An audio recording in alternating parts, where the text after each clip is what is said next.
how crazy it sounds. Borrowing money to work for free.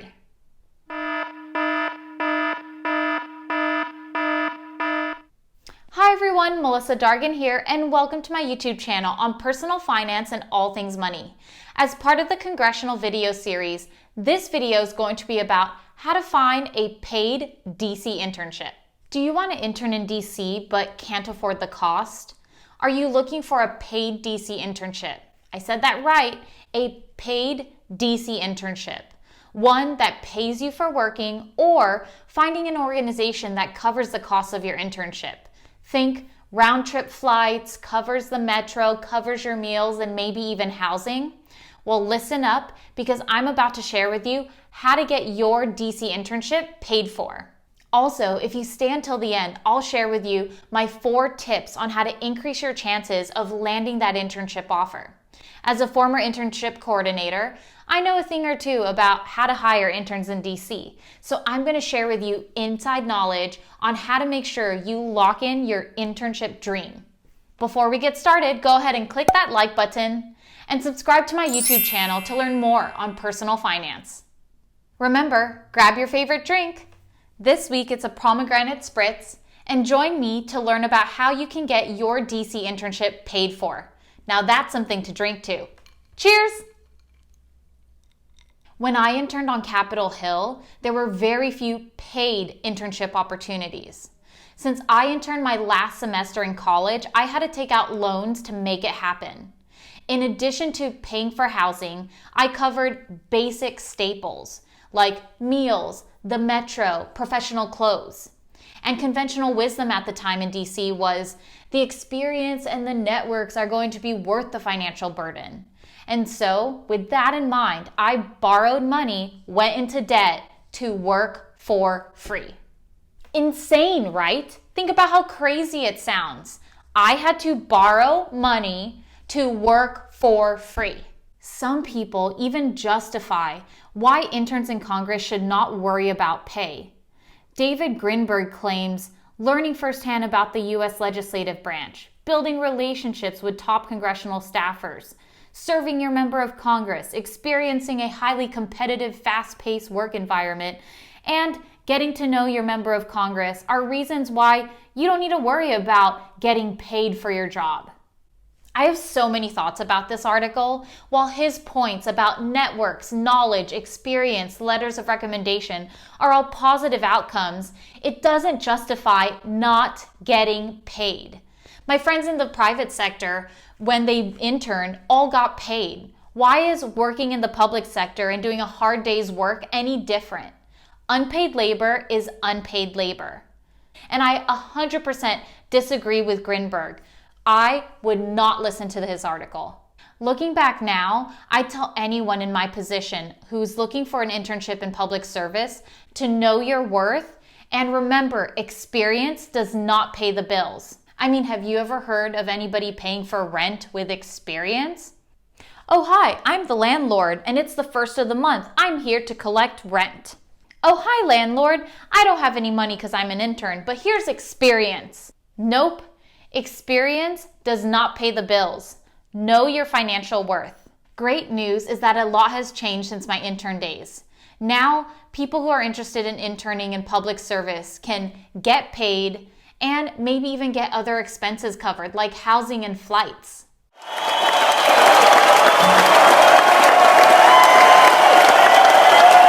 There are 2 ways to find a paid DC internship. The first is to apply to congressional offices that offer paid internships. And believe me, they exist. Back in 2017, a survey done by the nonprofit PAID Interns showed that more than 90% of House offices did not pay interns, while in the Senate, 51% of Republican offices and a meager 31% of Democratic ones paid their interns. Fast forward to today, the House now allows for paid internships. As of 2019, the House of Representatives approved new regulations governing paid interns. Now Congress can start paying interns, and it's about time. Heads up, just because Congress allows it doesn't mean that every congressional office offers paid internships. When you're applying, if you're unsure if it's a paid internship, be sure to ask. Some free job sites of where to look for paid internships are the Senate website and signing up for the Senate Employment Bulletin, the House Employment Bulletin, and if you know which member you want to intern for, check their individual website for instructions and any information that they have on their internship posts. You can also check other basic places like Indeed, LinkedIn, and there are DC organizations such as College to Congress where you can find paid DC internship listings. Additionally, there are pay-to-use websites such as Brad Travers and Tom Manitos. Just remember, it's only accessible if you pay a fee. I've included the links to the free resources and pay-to-use resources below in the description, so go and check it out. The second way to find a paid DC internship is to apply to organizations that will support interns financially. This way, if you find an internship that maybe is unpaid, these organizations will help subsidize or provide stipends to cover your expenses while you're interning. What's great about these organizations is some of them provide more than just a stipend. They could cover round-trip flight costs, they could cover housing, maybe meals and metro. So you really want to do your research to find these organizations that will help support you financially while you're doing your internship in DC.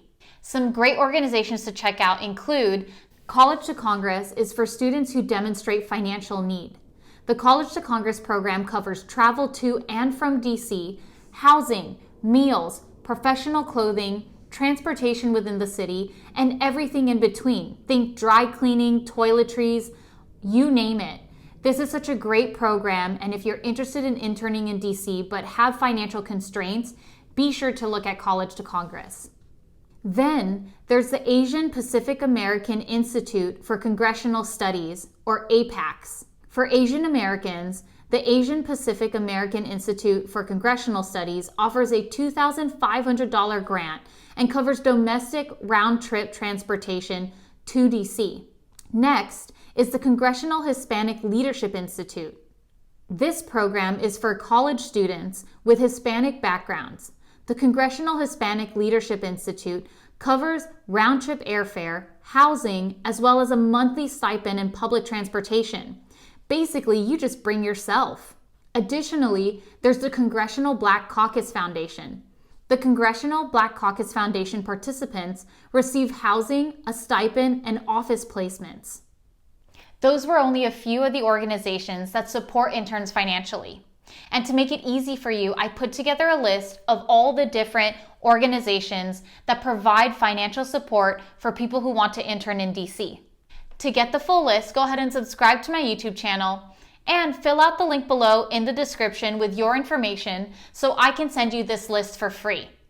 If you qualify for any of these organizations' programs, I encourage you to apply.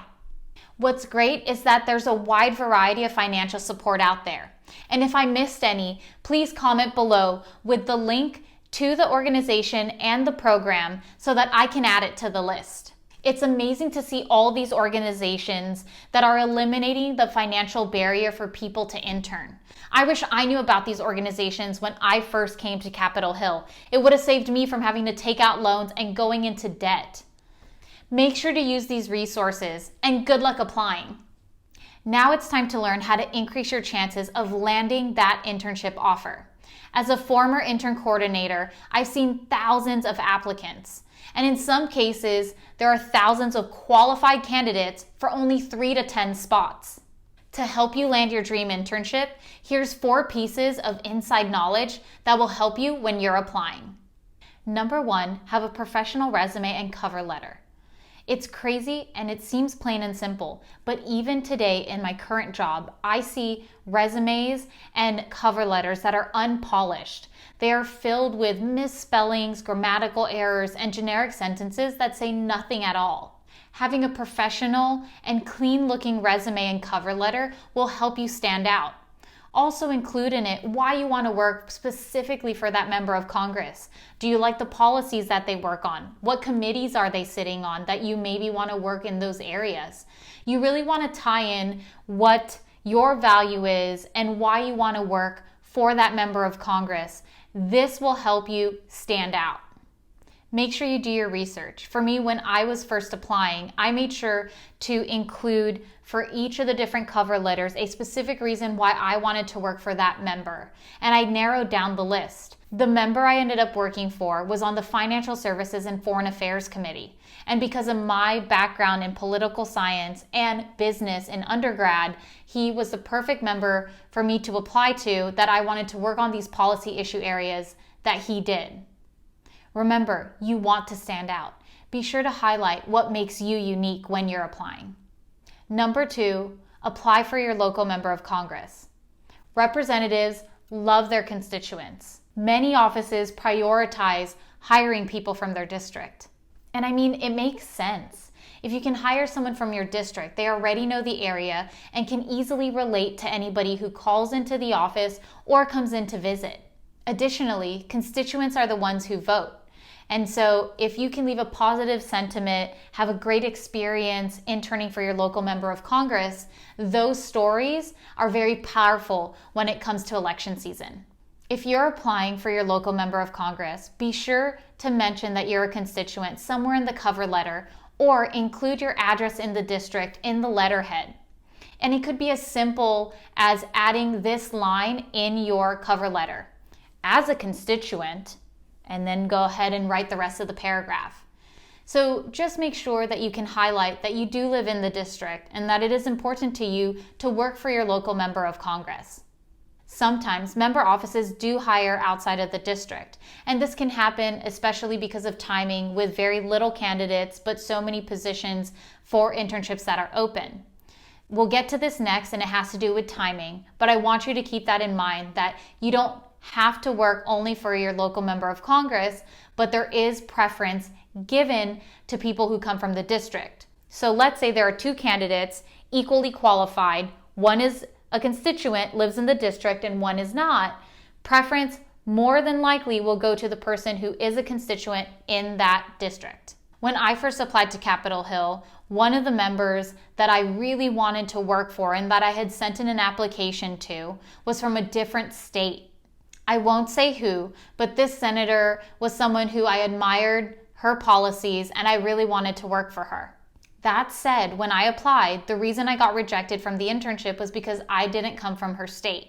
I still have that email from the staffer, and it explicitly states, "Thank you very much for your recent application to be an intern for the senator. Your resume is impressive, and I know you'll be a success at whatever the future holds for you. Unfortunately, we can only accept students from our state. We have a great demand from all over the country for positions with the senator, but only a few slots which are given out to our state students first. Best of luck with your future endeavors and have a great holiday season." While the rejection completely sucked, it did help me recalibrate which members I was going to apply to. I also made sure to highlight any ties I had to the district. Up next, number 3, timing. Timing matters. What's crazy is obviously during the summer, everybody wants to intern. And so there are very few slots and openings for internships, while there's a huge supply of students who want to intern over the summer. What's very helpful to know is that if you have a flexible schedule, considering interning in the fall or the spring gives you a better chance at getting your dream internship offer. I remember looking through, and during the summer, there would be thousands of applicants for 3 to 10 spots. But then when it came to the fall and the spring, offices were struggling to fill their internship positions, especially the spring. So if you are flexible and thinking about interning on Capitol Hill, one of the best times is to think about interning in the spring and applying to the members of Congress you want to work for, because more likely than not, they are looking for interns. And if you're hoping that this will lead to a job, that's the best way to intern in the spring and then hopefully get an opening in the job after. I also remember in the spring semester, intern coordinators would email each other asking for any extra intern resumes that office may not have taken that they can share with another office.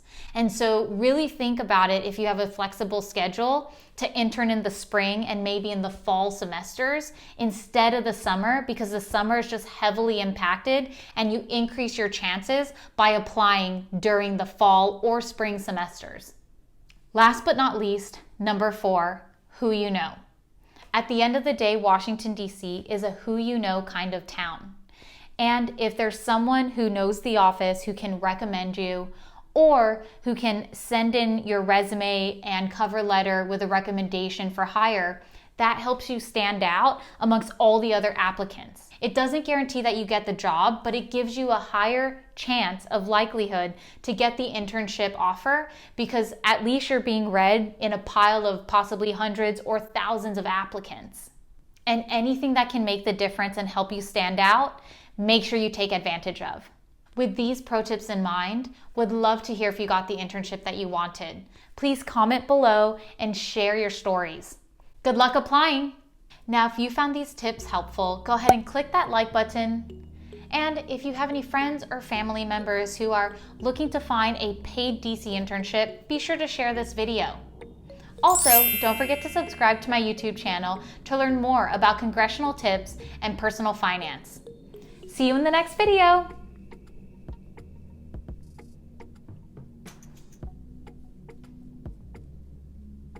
Wait, you're still here? Check out these other videos that you may find interesting. See you in the next video.